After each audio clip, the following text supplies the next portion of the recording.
A Richmond law banning guns in certain places could be in trouble after a recent Supreme Court ruling. 8 News reporter Ben Dennis has been talking with local gun rights groups and attorneys about what they can expect. He's now live in Richmond tonight for us. Ben. Eric and Deanna, this right here in black and white is the city's local law that bans guns on many public places. And after the Supreme Court's ruling late last week, there are questions if it can be enforced in full. Namely, from one gun rights group I had interviewed, they may decide to sue the city, but one legal analyst says that it's a steep hill to climb. Thank you, counsel.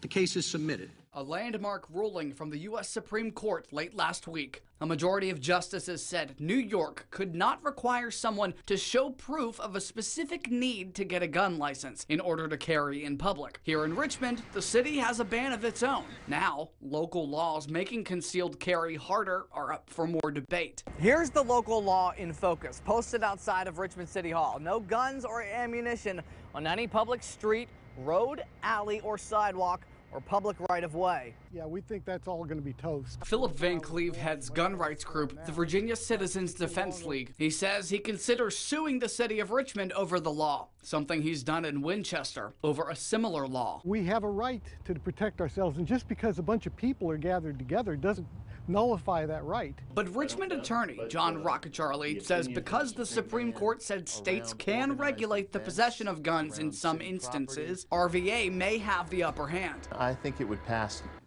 constitutional muster. Justice Brett Kavanaugh noted sensitive places like schools and government buildings could have gun bans. The Richmond ordinance allows for a ban around organized events, around city property, around parks and things of that nature. A spokesperson for City Hall says the city still considers the local law to be effective. I asked the mayor's office to explain why. Their spokesperson said the city's position is based on legal analysis of the decision by the city attorney's office. It's important to note tonight, it is unclear how a judge may rule in the days ahead if somebody does decide to challenge the city's ordinance. As it stands on the books, somebody could face a Class 1 misdemeanor for violating this local law. In Richmond, Ben Dennis, 8 News.